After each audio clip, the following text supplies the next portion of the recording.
और वासना एक बौद्ध कथा। दोस्तों, एक बौद्ध भिक्षु रास्ते से गुजर रहा है। वह भिक्षु युवा है, तन सुंदर है। एक सुंदरी ने उसे रास्ते से गुजरते हुए देखा।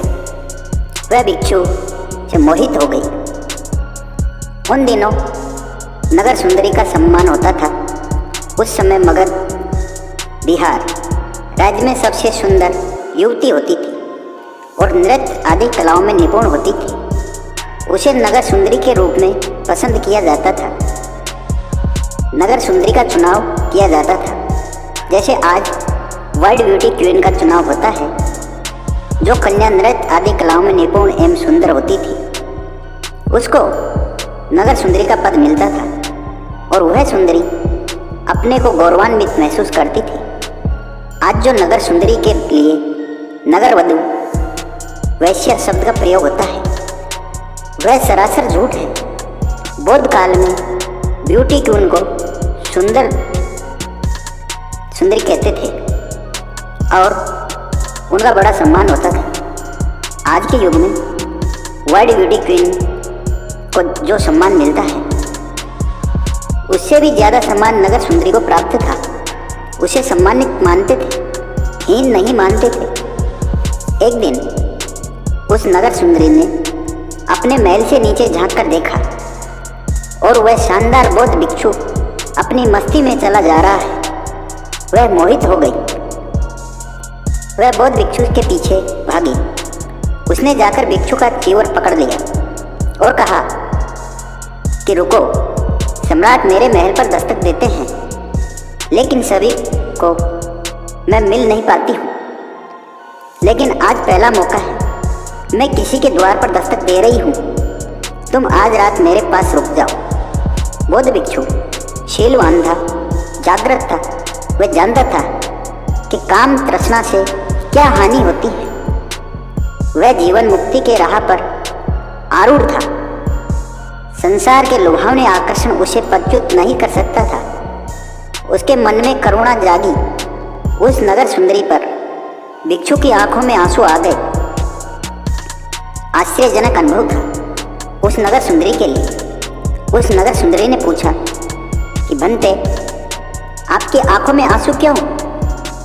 भिक्षु ने कहा, बहन, इसलिए कि तुम जो मांगती हो वह मांगने जैसा भी नहीं है। तुम्हारे अज्ञान को, तुम्हारे अंधेरे को देखकर दुखी होता हूँ। बहन, आज तो तुम युवा हो, सुंदर हो।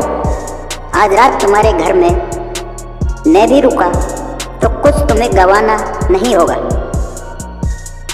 नगर के युवक प्यासे हैं तुम्हारे पास रुकने को, लेकिन जब कोई तुम्हारे द्वार पर न आए तब मैं आऊँगा। यह मेरा वादा है। उस दिन मुझे मान नहीं करना, मैं ज़रूर आऊँगा। अभी मेरी कोई ज़रूरत भी नहीं है, लेकिन जिस दिन कोई न होगा तब मैं आऊँगा। ज़्यादा देर नहीं लगेगी। आज तुम सुंदर हो, कल कुरूप हो जाओगी। तब लोग तुम्हें नगर के बाहर फेंक देंगे और जिस दिन कोई न होगा उस दिन मैं आऊँगा। मुझे भी तुमसे प्रेम है, लेकिन प्रेम प्रतीक्षा कर सकता है। उस नगर सुंदरी की समझ में कुछ नहीं आया, क्योंकि वह वासना से वशीभूत थी। वासना में अंधी थी।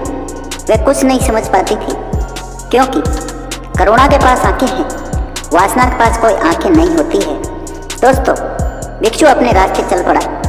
20 वर्ष बीतने के बाद एक अंधेरी रात है, अमावस्या की रात है और एक स्त्री नगर के बाहर अकेली है और रोग से तड़प रही है, क्योंकि नगर वालों ने उसे बाहर फेंक दिया था।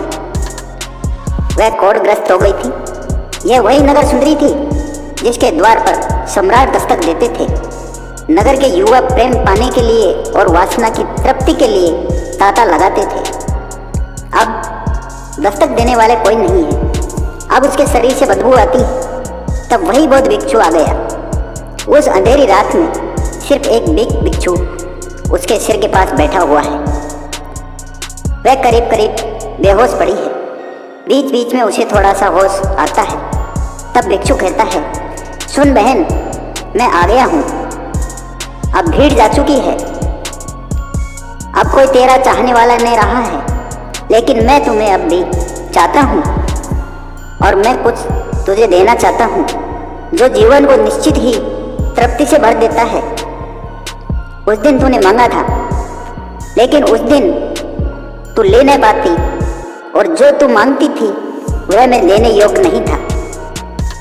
उस भिक्षु ने उस दुखी कुरूप हुई रोगाग्रस्त नगर सुंदरी को उपदेश दिया। वह सुनती रही, समझती रही, वह जागृत हो गई, धम्म तरंगों से पल्लवित हो गई, धन्य हो गई, बुद्धि की शरण ली, धम्म की शरण ली, संघ की शरण ली। वह उस रात दीक्षित हुई, वह भिक्षुणी हुई और अंत में निर्वाण प्राप्त करके संसार से विदा हुई। धन्य है उस बौद्ध भिक्षु को जिसने काम तृष्णा पर विजय प्राप्त कर करुणा से उस नगर सुंदरी को धम्म पथ पर लाकर उसका कल्याण किया। यह बौद्ध कथा है, अनुकरणीय है, आज के वासना से भरे संसार में अत्यंत आवश्यक है। बौद्ध ने कहा है, कामे सुमित्सारा वैरमणि। यह शील का पालन करने वाले व्यक्ति अनेक अनिष्टों से बच जाते हैं। नमो बुद्धाय, नमो बुद्धाय, नमो बुद्धाय।